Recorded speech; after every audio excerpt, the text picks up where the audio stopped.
कुछ शब्द एक जैसे लगते हैं पर उनका अर्थ एक जैसा नहीं होता। मोह, प्रेम, राग, अनुराग, वात्सल्य, ये एक से लग रहे होंगे, है ना, कि सबका मतलब एक ही है, ऐसा सोच रहे होंगे, लेकिन नहीं, सबका मतलब अलग अलग है, सबका अर्थ अलग अलग है।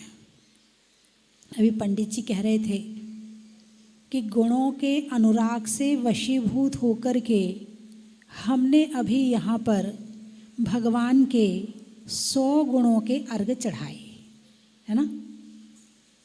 और सिद्ध चक्र विधान में है क्या? अर्घ, अर्घ ही अर्घ है। तो अर्घ किसको चढ़ा रहे हो? भगवान को। किसको चढ़ा रहे हो? भगवान को। अब भगवान को अर्घ चढ़ा रहे हो तो भगवान को एक अर्घ चढ़ाया, ओम ह्रीम श्री पार्षणा जिनेन्द्राय नमः अर्घ निर्पामति स्वाहा, काम खत्म। ये 8 दिन तक अर्घ चढ़ा रहे हो, है ना, कि भगवान के ज्ञान गुण का अर्घ, केवल ज्ञान का अर्घ, अनंत दर्शन का अर्घ, अनंत ज्ञान का अर्घ, अनंत सुख का अर्घ, अनंत, ऐसे करते करते 2000 अर्घ हैं सिद्ध चक्र विधान में। और एक अर्घ में जब काम चल सकता है तो इतने सारे अर्घों की जरूरत कहाँ है? अरे बोलिए ना, हाँ या ना? नहीं, जरूरत है। क्यों जरूरत है?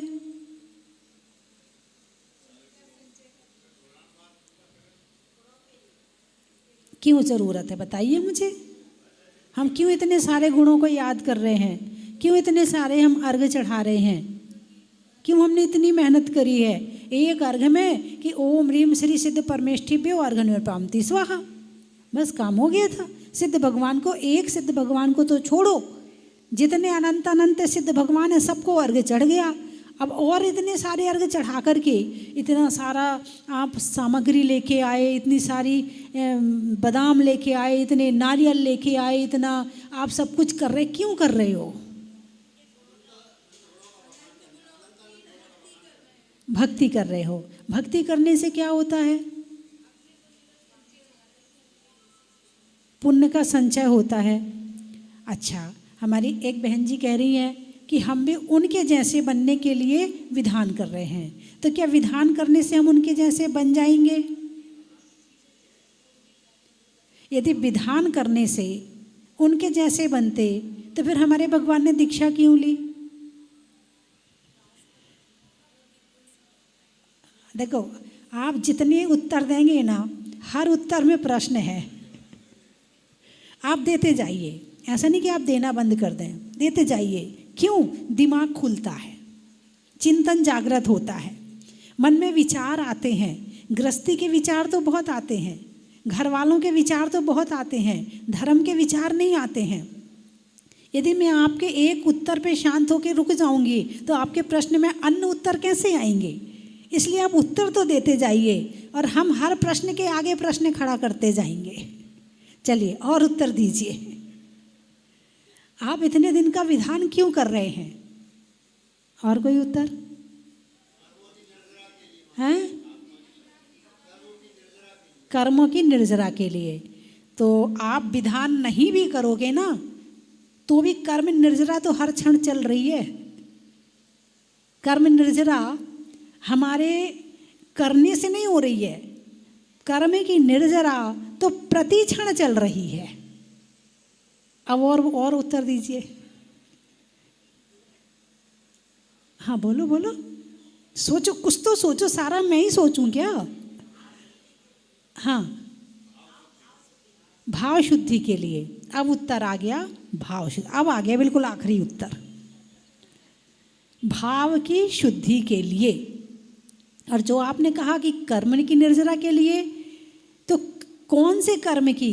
कर्म पुण्य भी होता है और कर्म पाप भी होता है। कर्म 2 तरह का होता है। आप कौन सी निर्जरा की बात कर रहे हैं? पाप कर्म की निर्जरा की, है ना। निर्जरा बोलने के पहले ये विचार करना पड़ेगा कि हम किसको निकालना चाहते हैं, दुश्मन को या मित्र को? तो दुश्मन हमारा पाप है, तो हम पाप को निकालना चाहते हैं। वो कैसे निकलेगा? तो भावों की शुद्धि से निकलेगा। पाप अशुद्ध है, तो अशुद्ध चीज़ को निकालने के लिए शुद्ध चीज़ को लाना जरूरी है। तो अशुद्धि से विशुद्धि आती है और विशुद्धि से अशुद्धि हटती है। अशुद्धि हटाने के लिए विशुद्धि चाहिए, विशुद्धि के लिए निमित्त चाहिए, है ना। अब निमित्त क्या मिलाएं? अरे बोलिए ना, विधान। हाँ, रोज पूजा तो करते होंगे, है ना। प्रतिदिन पूजा करने वाले बैठे होंगे कि रोज भगवान की पूजा करते होंगे, है ना। फिर कुछ ऐसे भी होंगे जो 15 दिन में एक बार एक छोटा विधान कर लेते होंगे, है ना। फिर कुछ ऐसे होंगे जो साल में एक बड़ा विधान कर लेते होंगे। जैसे घर की सफाई होती ना दीपावली की, जैसे एक सफाई जो रोज़ झाड़ू लगा दी, फिर दूसरी सफाई जो 15 दिन में एक बार थोड़े पर्दे झटकार लिए, थोड़ा सोफ़ा सेट के कवर ववर चेंज कर लिए, थोड़ी ये सफाई हो गई। और एक होती है साल में एक बार दिवाली में सफाई, है ना। ऐसे ये पापों की सफाई है, कर्मों की सफाई है। ये कर्मों की सफाई। जैसे आपका भोजन होता है, रोज़ क्या खाते हो? रोटी खाते हो, फिर कभी कभी इडली डोसा भी खा लेते हो, फिर कभी कभी उससे ज़्यादा हैवी भी खा लेते हो, है ना।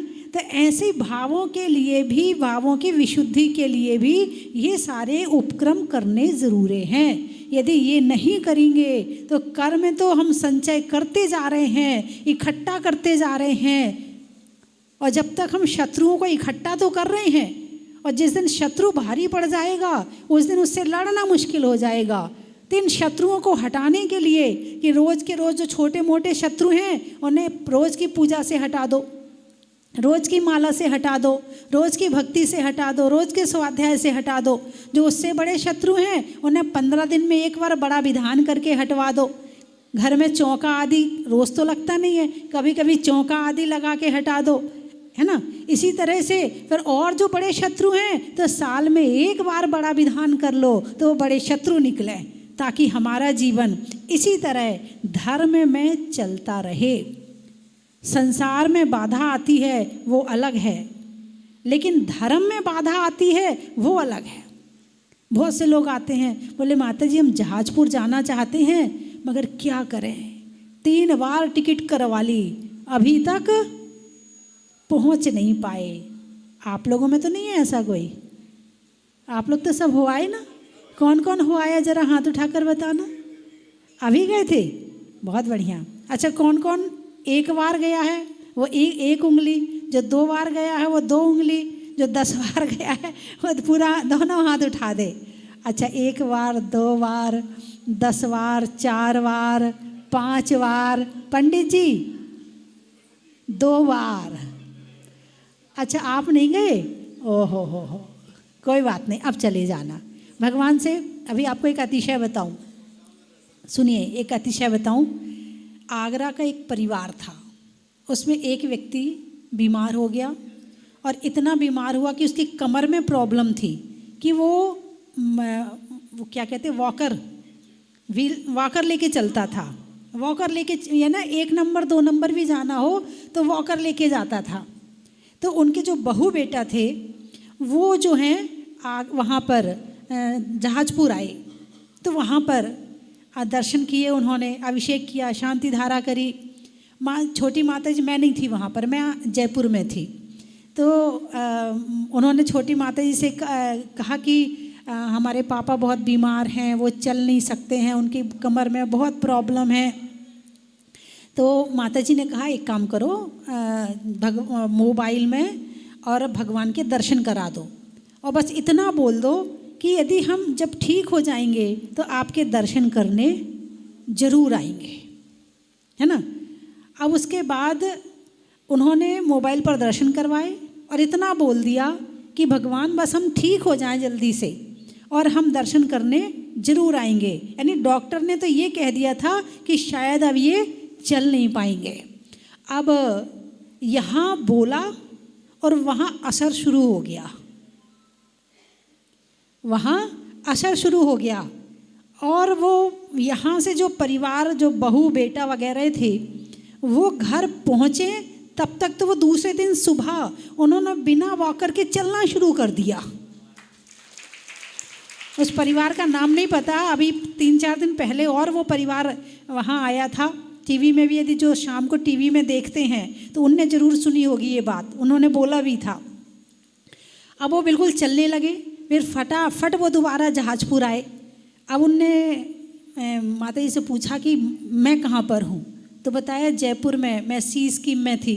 फिर वो वहाँ पर आई, फिर उन्होंने सारी घटना सबके सामने बताई। तो ऐसा अतिशय भी कभी कभी किसी के साथ में हो जाता है।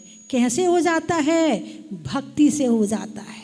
जुड़े रहो, लिंक बनाए रखो। यदि लिंक टूट गई तो फिर पता नहीं, जैसे सुई में धागा हो और सुई खो जाए, अरे बोलिए ना, मिल जाएगी। जरा सा हाथ फेरो, सुई हाथ में नहीं आई, धागा तो हाथ में आ गया, और धागा उठाया तो सुई भी हाथ में आ गई, है ना। ऐसे ही भगवान की भक्ति रूपी धागा यदि हमारे गले में पड़ा हो तो हम कहीं भी किसी भी परिस्थिति में भगवान से हम जुड़े रहेंगे। और भक्ति रूपी धागा तोड़ दिया तो फिर संसार के किस गति में जाके गिरेंगे, किस गड्ढे में जाके गिरेंगे, कौन सी योनि में जाके भटकेंगे, इसका पता चलने वाला नहीं है। कम से कम ज़्यादा तपस्या नहीं कर पा रहे हो, ज़्यादा और कार्य नहीं कर पा रहे हो, तो एक ही साधन है, दानम पूजा मुख्यम। दान, और तुम्हारे लिए दान करना जरूर। श्रावक के 6 आवश्यक हैं: देव पूजा, गुरु उपासना, स्वाध्याय, संयम, तप और दान। आ गया ना आवश्यक में?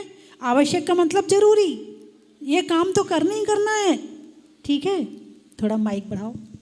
अच्छा, अब साधु के 6 आवश्यक देखो पंडित जी: समता, वंदना, स्तुति, प्रतिक्रमण, सामायिक, स्वाध्याय। इसमें कहीं दान आया? अरे बोलिए ना, दान नहीं आया। क्यों नहीं आया? अरे बोलिए ना, वो परिग्रह रखते ही नहीं है। जिनके पास है, जो कमा रहे हैं, जो कमाने में पाप कमा रहे हैं, धन तो अकेले धन नहीं आता, धन के साथ साथ पाप भी आता है। अब उस पाप का प्रक्षालन कैसे हो? वो दान के माध्यम से होता है। अब दान कैसे करें? भक्ति से करें। अब भक्ति कैसे करें? वो आहार दान के रूप में है, वो ज्ञान दान के रूप में है, वो अभय दान के रूप में है, वो विधान के रूप में है, वो पूजा के रूप में है, मंदिर बनवाने के रूप में है, प्रतिमा विराजमान करने के रूप में है, विहार करवाने के रूप में है, वो सेवा और भक्ति के रूप में है। ये दान के साधन हैं। और कैसे देना चाहिए? भक्ति से देना चाहिए। तो दानम पूजा मुख्यम। मुख्यम, मुख्यम का क्या मतलब हुआ? मुख्यम का क्या मतलब हुआ? जब लोग आते हैं ना, ये हमारे बड़े मुख्य हैं, हमारे परिवार में यही मुख्य हैं। मुख, मुख, मुख, मुखिया। क्या? मुख, मुखिया। मुखिया कौन है? जो मुख है। पूरे शरीर में एक ही दरवाजा है अंदर जाने का, और इससे पूरा पालन पोषण शरीर का होता है। शरीर कितना बड़ा है? इतना बड़ा है। मुंह कितना बड़ा है? इतना सा है। और पूरे शरीर का पालन पोषण ये मुख करवाता है। तो इसको कहते हैं मुखिया। मुख्य को मुखिया कहो आप। तो दानम पूजा मुख्यम। मुख्य क्या है? तुम्हारे अंदर पुण्य जाने का रास्ता कौन सा है? दान और पूजा। अब पूजा में आप ये कहोगे माता जी तो ठीक है, आज से माला फेरने का त्याग, आज से और भी जो काम करते स्वाध्याय करने का त्याग, क्योंकि उसमें पूजा तो है ही नहीं है। उसमें पूजा कहाँ लिखा है? स्वाध्याय अलग है और पूजा अलग है। तो आज से जो पूजा के अलावा जितने काम हैं सबका त्याग। नहीं नहीं, ऐसा नहीं है। पूजा का मतलब होता है भक्ति। अब वो भक्ति आप भजन गा के कर रहे हैं, भक्ति आप पूजा पढ़ के कर रहे हैं, भक्ति आप माला फेर के कर रहे हैं, भक्ति आप आरती करके कर रहे हैं, इन सब का मतलब पूजा होता है। पूजा का मतलब सम्मान, पूजा का मतलब प्रशंसा, पूजा का मतलब हमारे आदर्श के प्रति उनका गुणगान। तो हम किस रूप में कर रहे हैं, वो रूप अलग अलग हो सकते हैं, लेकिन मतलब सबका, अरे बोलिए ना, मतलब सबका एक ही है। तो आप लोग यहाँ पर विधान कर रहे हैं, कौन सा विधान कर रहे हैं? अरे बोलिए ना, विधान तो बहुत सारे हैं। कल्पद्रुम महामंडल विधान है, सिद्ध चक्र विधान है, 3 लोक का विधान है ना, और भी स्वयंभू विधान है, बहुत सारे विधान हैं। वो छोटे विधान में आ जाएंगे। अभी आप बड़े विधान कर रहे हैं, छोटे विधान तो बहुत सारे ही हैं, उनकी तो गिनती नहीं है। हाँ, उसमें तो 24 तीर्थंकर के 24 विधान ले लो, है ना। हाँ, भक्तांबर विधान, कल्याण मंदिर विधान, तत्वार्थ सूत्र विधान, और भी जितने विधान लेना, बहुत सारे विधान ले सकते हैं और उनके माध्यम से फिर व्रत आदि भी किए जा सकते हैं। लेकिन आप लोग सिद्ध चक्र विधान कर रहे हैं, तो हमारा अंतिम लक्ष्य क्या है? सिद्ध बनना। क्या है हमारा अंतिम लक्ष्य? सिद्ध बनना। तो सिद्ध को, भगवान को सिद्ध क्यों कहते हैं? सिद्ध भगवान को सिद्ध क्यों कहते हैं? जब आपका काम पूरा हो जाता है, क्या कहते हैं? हमारा काम तो सिद्ध हो गया। क्या कहते हो? हमारा काम तो सिद्ध हो गया। सिद्ध हो गया मतलब पूरा हो गया। भाई मेरी बेटी की तो शादी हो गई, बस हमारा काम सिद्ध हो गया। मानते हो ना ऐसा? अभी हो सकता है कि कई बार सगाई हो जाती है और आप निश्चिंत हो जाते हो, भाई काम सिद्ध हो गया, अब शादी तो हो ही जाएगी, है ना। तो सिद्ध का मतलब काम पूरा हो गया। तो सिद्ध भगवान का क्या काम पूरा हो गया? 8 कर्मों से नाश करके वो सिद्ध शिला में विराजमान हो गए। अब उनके जीवन में आगे कोई काम नहीं बचा। अब उन्हें संसार में नहीं आना, उन्हें गृहस्थी नहीं बसाना, उन्हें किसी का पालन पोषण नहीं करना, उन्हें किसी से लड़ाई झगड़ा नहीं करना, उन्हें तुम्हारे प्रेम की ज़रूरत नहीं, उन्हें तुम्हारी भक्ति की ज़रूरत नहीं, उन्हें किसी की ज़रूरत नहीं। वो आत्मा के द्वारा आत्मा में लीन हो गए हैं। अब उन्हें संसार में किसी और की ज़रूरत नहीं। सुख पाने के लिए जो आत्मा का सुख है उन्होंने प्रकट कर लिया है, और जो स्वयं सुखी होता है उसे किसी दूसरे के सुख की ज़रूरत नहीं होती है। भाई ज़रूरत किसको है? सुख की ज़रूरत किसको है? जिसके पास अपना सुख ना हो, जिसके पास अपनी प्रॉपर्टी ना हो, उसे प्रॉपर्टी की ज़रूरत है। जिसके पास अपना सुख ना हो, इससे दूसरे से मांगने की ज़रूरत है। इसलिए 5 इंद्रियों के सुख हम प्राप्त करने का प्रयास करते हैं, उसको पाने के लिए धन कमाते हैं, फिर उसके बाद मान कषाय की पूर्ति के लिए हम और भी काम करते हैं। तो जो अभी हम जो सुख है वो बाहर के सुखों को प्राप्त करने के लिए मेहनत कर रहे हैं। तो क्या हमारे पास इन सब चीज़ के बिना हमें सुख मिल सकता है? अरे बोलिए ना, मकान के बिना सुख हो सकता है क्या? भाई माइक ठीक कर। मकान के बिना सुख मिल सकता है क्या? अरे बोलिए, मकान के बिना सुख मिल सकता है क्या? देख लो, ये मेरे सामने बोल रहे हो। अभी दीक्षा दिलवा दूंगी मैं, पंडित जी बैठे हैं। हाँ, आपका अपना खुद का मकान है ना? हाँ, बस इसलिए नहीं पता आपको। जिसका किराए का मकान है ना, उससे पूछो वो कितना दुखी रहता है। जो चीज़ मिल जाती है ना उसका एहसास नहीं रहता है, जो नहीं है ना उसका एहसास रहता है ना। तो मकान के बिना सुखी रह सकते हैं? नहीं रह सकते, है ना। अच्छे अच्छे कपड़ों के बिना सुखी रह सकते हो? नहीं रह सकते। तुम्हारे पास डायमंड सेट ना हो, सोने का हार ना हो और शादी में जाना हो, बोलिए नहीं रह सकते। वहाँ जाके जब तुम्हारे गले में हार नहीं होगा ना तो सबके हार दिखेंगे। क्या करें, हम इतने गरीब हैं कि हमारे पास हार ही नहीं है, सोने ही नहीं है हमारे पास। इतनी टेंशन, तुम शादी का सुख नहीं भोग पाओगे, तुम हार का दुख भोगोगे। यदि खाने में कमी हो जाए तो दुखी है कि नहीं है। इन सब चीज़ों में हम सुख मानते हैं, है नहीं है। यदि इनमें सुख होता, तीर्थंकर क्यों त्यागे, तीर्थंकर ने क्यों त्याग किया होता। तो इन सब चीज़ों के बिना सुख होता है तो कैसे हो सकता है।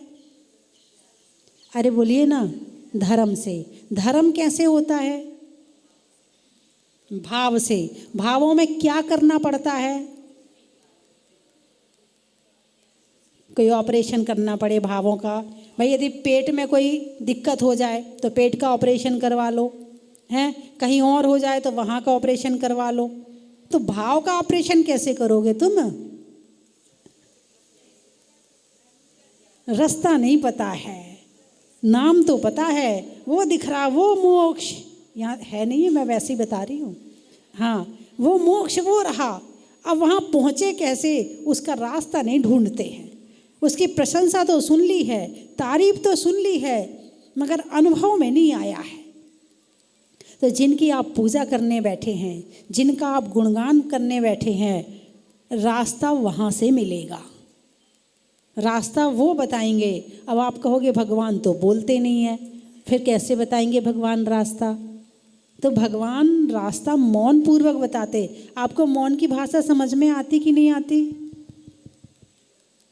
मौन की भाषा आपको समझ में आती कि नहीं आती, हाँ या ना, आती है। थोड़ी बहुत तो आई जाती होगी, ज़्यादा नहीं। कोई खाना खा रहा है और आप उससे कहोगे रोटी लाऊं क्या, तो मुंह में ग्रास है, बोल तो सकता नहीं है, नहीं चाहिए, है ना। हैंड लैंग्वेज, वो एक बड़ा अच्छा पहले वो चला था कि भाई आई लैंग्वेज, आँखों की भाषा होती है कि नहीं होती। आप लोग आँखों की भाषा समझते हो कि नहीं समझते, कहते भी हो ना, अरे उसकी आँखें बड़े चलती हैं। अरे आँखें किसकी नहीं चलती हैं, आँखें तो सबकी चल रही हैं। फिर आपने कैसे कहा कि उसकी आँखें बड़ी चलती हैं। बड़ी चलती हैं का मतलब है सही नहीं चलती हैं। आपने आँखों से पहचान लिया कि वो सही नहीं देखता है। आप किसी के घर गए और उसे आपका सम्मान नहीं करना है तो किससे पता चल जाएगा, आँखों से पता चल जाएगा, है ना। यदि बच्चा है, घर में मेहमान आए हैं और बच्चा ऊधम कर रहा है तो किससे डांटोगे। अच्छा, आंखें डांट भी लेती हैं, आंखें डांट भी लेती हैं, आंखें काट भी लेती हैं, आंखें चुभती भी हैं, आंखें गड़ती भी हैं। बोलिए हाँ या ना। और देखने के लिए वो इतनी इतनी सी वो आंखें हैं, पता नहीं चलेगा, लेकिन जब भाव इनके अंदर भरते हैं ना तो ये आंखें सब कुछ बता देती हैं। चोर की आंखें अलग होती हैं, साधु की आंखें अलग होती हैं, है ना। गलत आदमी की अलग होती हैं, अच्छे आदमी की आंखें वही हैं, लेकिन भाव उसमें जो आते हैं वो पता चल जाते। यानी आई लैंग्वेज, कौन सी language, eye language, hand language, body language है, वो सही नहीं चलता है। कौन सी लैंग्वेज हो गई ये, बॉडी लैंग्वेज, है ना। तो भगवान मंदिर में बोलते नहीं है, मगर body language, eye language, hand language, पढ़ो भगवान को क्या किए दर्शन करने में। भगवान कहा जाता है कि जैनी को रोज भगवान के दर्शन करना चाहिए, कहा जाता कि नहीं। और जाते हो कि नहीं करते, दर्शन करते हो कि नहीं करते। क्या किया दर्शन करने में, क्या किया। जैसे ही वहाँ पहुँचे क्या करोगे, जलफले 8 शिक्षा और ताकवर करो तुमको 24 ओम रामती स्वाहा। चलो अब दूसरी वेदी में चलो, अब वहाँ भी अर्घम नरपामती स्वाहा। अब तीसरी वेदी में चलो, सारी वेदियों में आपने अर्घ चढ़ा लिए, दर्शन किए कि नहीं किए। दर्शन से सम्यक दर्शन होता है, हुआ कि नहीं हुआ। लेकिन दर्शन कैसे हो? सारी दुनिया की भाषा समझते हो, भगवान की भाषा समझते हो कि नहीं समझते हो? जो भगवान की भाषा समझ लेता है उसे मोक्ष का रास्ता मिल जाता है। और इसीलिए कहा है कि रोज दर्शन करना चाहिए, प्रतिदिन दर्शन करने के लिए यही कहा है। और भगवान को तो आईना कहा है, जाके अपनी तस्वीर देखो, तुम क्या हो और भगवान क्या है। भगवान से कहो, भगवान तुम हाथ पे हाथ धर के बैठे, यदि मैं बैठ जाऊं ना तो घर के लोग कहेंगे निकम्मा है। क्या कहेंगे?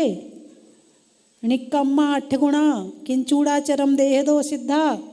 भगवान कौन है? निकम्मा है। अब आपको कि नहीं नहीं ऐसा मत कहो माता जी, ये निकम्मा तो बहुत बड़ी गाली होती है। नहीं, ये निकम्मा बहुत बड़ा आशीर्वाद होता है। आचार्य नेमिचंद जी ने द्रव्य संग्रह में कहा है, निकम्मा अठगुणा, जिनके 8 कर्म निकल गए हैं वो निकम्मा। तुम्हारा कौन सा कर्म निकल गया बताओ? तुम तो निकम्मा कहलाने के काबिल हो ही नहीं। अरे बोलिए ना, उल्टा हो गया, यहाँ उसको गाली बना दी है। तो भगवान से बातचीत करो, भगवान में क्रोध कर, आप नहीं करते, क्यों नहीं करते? भगवान में मान करता हूँ, आप नहीं करते, क्यों नहीं करते? आपको ऐसा क्या मिल गया कि आपको हमारी ज़रूरत नहीं? मुझे देखो, मैं किसी की इसके बिना नहीं रह सकता, मैं खाए बिना नहीं रह सकता, मुझे खाने में उस होटल की कचौड़ी चाहिए, उसकी पकौड़ी चाहिए, वहाँ का रसगुल्ला चाहिए, वहाँ की जलेबी चाहिए। भगवान दिन भर इसी में लगा रहता हूँ, आप कितनी शांति से बैठे हो। बातचीत करो तो भगवान से, सारे उत्तर मिलेंगे। अरे बोलिए ना, सोनागिर आए हो, क्या करने आए हो? दर्शन करने आए हो? किए दर्शन? सारी दुनिया के भगवान के दर्शन कर लिए, मगर बातचीत आज तक नहीं हुई। और जब तक बातचीत नहीं हुई है तब तक दर्शन में पूर्णता नहीं हुई है। तो ये सिद्ध चक्र विधान क्या है? ये बातचीत करने के लिए विषय देगा आपको कि भगवान से क्या कहें, भगवान से क्या बोलें। जब हम अपने आप नहीं बोल पाते हैं तो विधान से बोला जाता है, पूजा से बोला जाता है। जो किसी और ने बोला है उसने लिख दिया है, और जो लिखा हुआ है वो आपने पढ़ करके उसे अपना भाव बनाया है, और आपने यहाँ विधान किया है, और भगवान की और आपकी बातचीत चल रही है। अभी पंडित जी ने बताया कि मैंने बहुत सारे विधान लिखे हैं। आपने सिद्ध चक्र विधान तो करवाया ही नहीं यहाँ। एक बार करवाते तो पता चलता ना क्या लिखा है मैंने। चलो कोई बात नहीं, ट्राई अगेन। क्या बात है, हमारी बहन जी कह रही हैं दोबारा जब विधान करने का मौका मिलेगा तब उसी विधान से करवाएंगे। बहुत बढ़िया, हाँ बहुत बढ़िया। नाम क्या है? नमिता जी और सुभाष जी और नमिता जी के द्वारा इसी चक्र विधान यहाँ संपन्न हो रहा है। और उन्होंने भगवान की भक्ति स्वयं करी और इतने लोगों को करवाई, और सिद्ध क्षेत्र सोनागिर में सिद्ध चक्र विधान किया, और भगवान की भक्ति करके हैं क्या कर रही हैं? भगवान के गुणों का वर्णन कर रही हैं। ये भी दान करने का एक तरीका है, धन को अच्छी जगह लगाने का ये भी एक तरीका है। यदि ऐसे ऐसे लगाते रहे, धन को तो खर्च होना ही होना है। बोलिए ना, आज नहीं तो कल जाना ही जाना है। या तो वो चला जाएगा या हम चले जाएंगे, एक तो जाएगा ही जाएगा ना। धन तो साथ में रहने वाला है नहीं। ऐसी कोई जेब नहीं बनी दुनिया में। आप टेलर के पास जाते हो, जरा अंदर की चोर जेब बना दे भाई। कहाँ जाना? सफ़र पे जाना है, अंदर पैसे रखूँगा मैं। मगर ऐसी कोई जेब बनी है जिसमें पैसे रख के आप इस लोक से परलोक में चले जाओ? अरे बोलिए ना, है कोई ऐसी जेब? अरे है ना, इस चक्र विधान जेब ही तो है। ये धन को ले जाने का तरीका ही तो है कि यहाँ भी उपयोग किया और आगे भी। हाँ जी पंडित जी, आगे भी उपयोग करेंगे, यही तरीका तो है। पंडित जी ने एक बरई क्षेत्र बनवाया है, वहाँ खूब धन लगाया, तो धन लगाया नहीं, धन जमा किया है, वो बैंक है, ये बैंक है, तुम इसमें जमा कर रहे हो। और अगले बार जब आप अगले जन्म में जाओगे तो ये अब ये सॉफ्टवेयर के रूप में ले जा रहे हैं और वहाँ ये हार्डवेयर के रूप में परिवर्तित हो जाएगा।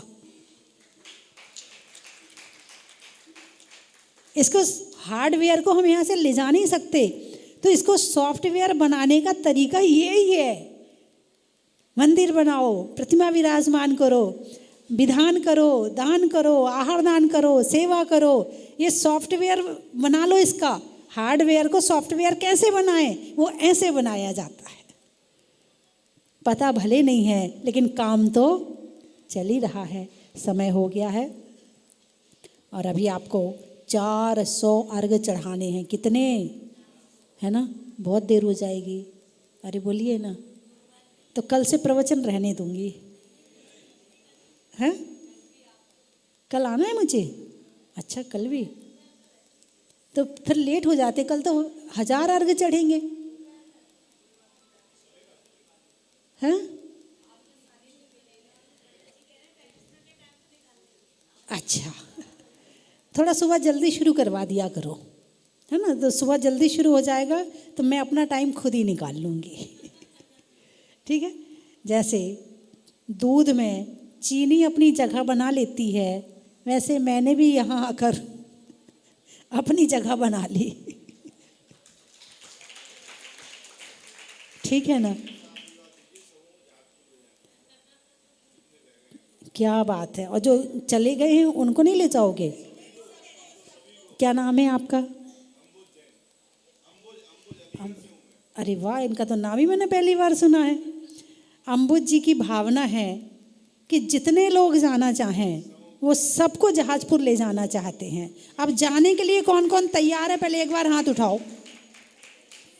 नहीं, आप तो लेके जाएंगे, आप तो ले जाने वालों में हैं। सबको ले जा रहे थे। एक बार अच्छे से हाथ उठाकर एक बार खड़े हो जाओ, सबकी शक्ल देख लो, हाथ उठाओ। हाँ, उठाओ उठाओ, जल्दी उठाओ, जिसको जाना है वो हाथ उठा ले। तुम नहीं उठो, हाथ उठा लो केवल। अच्छा, भाई है क्या? अच्छा, ये भी ले जाने वालों में से है। विकास नहीं होगा तब तक अच्छे कार्यों की भावना बनेगी नहीं। तो निश्चित ही आपकी बहुत अच्छी भावना है और आप इसी तरह करते रहें। और यहाँ सोनागिर में 1994 में आचार्य विद्याभूषण सन्मति सागर जी महाराज के द्वारा सिंहरथ चलाया गया था। तुम थी उसमें? अच्छा, उस सिंहरथ की स्मृति में, गुरुजी की स्मृति में इस सिद्ध क्षेत्र सोनागिर पर सिंहरथ मंदिर बनाया जा रहा है। नहीं, यहीं नीचे, वो तो अलग है। वेदी प्रतिष्ठा वो तो कल दूसरे मंदिर की हुई है। सहस्कूट अलग बन रहा है और नीचे अलग बनेगा। तो 29 अक्टूबर को जो है उसका शिलान्यास है। तो मेरी भावना है कि उस शिलान्यास में आप सबकी उपस्थिति जरूर रहे। हैं, मैं चाहूँगी कि जायसवाल जैन समाज की तरफ से आप उसका प्रतिनिधित्व करें, है ना। और आपकी जितनी कमेटी के लोग हैं उन सबको फ़ोन करें कि यहाँ पर उस कार्यक्रम में आप सबको आमंत्रित होना, मेरे पास आ जाना, मेरे सामने बैठ के फ़ोन कर लेना। तो मेरी तरफ से भी बोल, बैठे हुए हैं? अच्छा, तो एक काम करना, आ जाना, चर्चा कर लेंगे। तो 29 तारीख के प्रोग्राम में अपन सबको बुलाएंगे, ठीक है ना। और जो हमारे सुभाष जी, नमिता जी हैं, इनको तो आने ही आना है ना। और भी जितने लोग बैठे हैं सबको आने ही आना है। और पंडित जी और मनोरमा जी को तो आने ही आना है। अच्छा, का और होने वाले सिद्ध चक्र विधान का, नदी में नाव का, मनुष्यों के प्रभाव का, और विधान में अच्छे अच्छे भाव का, मुनियों में रिद्धि का, मनुष्यों में वृद्ध का, और नमोकार में सिद्ध का, गिनती में अनंत अनंत का, राही में पंथ का, और नमोकार में अरिहंत का। आज जो अभी अर्घ चढ़ाएंगे आप, 100 अर्घ पंच परमेष्ठी के होंगे, है ना। भारत में आर्य का, स्कूल में प्राचार्य का और पंच परमेष्ठी में आचार्य का, करने में स्वाध्याय का, शास्त्र में अध्याय का और पंच परमेष्ठी में उपाध्याय का, मेवे में काजू का, चमत्कार में जादू का और पंच परमेष्ठी में साधु का, सुनने में ईयर का, छोड़ने में बियर का और आने वालों में ग्वालियर का, गाने में सुर का, नृत्य में नूपुर का और सबको ले जाने में जहाजपुर का, रोटी में घी का, गर्मी में शिकंजी का और विधान में पंडित जी का। और प्रतिष्ठाएं भी बहुत अच्छे से करवाते हैं। अच्छा अच्छा अच्छा, नहीं बहुत बहुत अच्छा। हाँ नहीं, हाँ मनोरमा जी भी हर चीज़ में होशियार हैं, हर चीज़ में होशियार है। हाँ बिल्कुल, स्वयं स्वयं बढ़ते हैं और सबको। सब्जी में राजस्थान पुरानी टोंक का, चाची का, फलों में लीची का और तुम्हारी चाची का।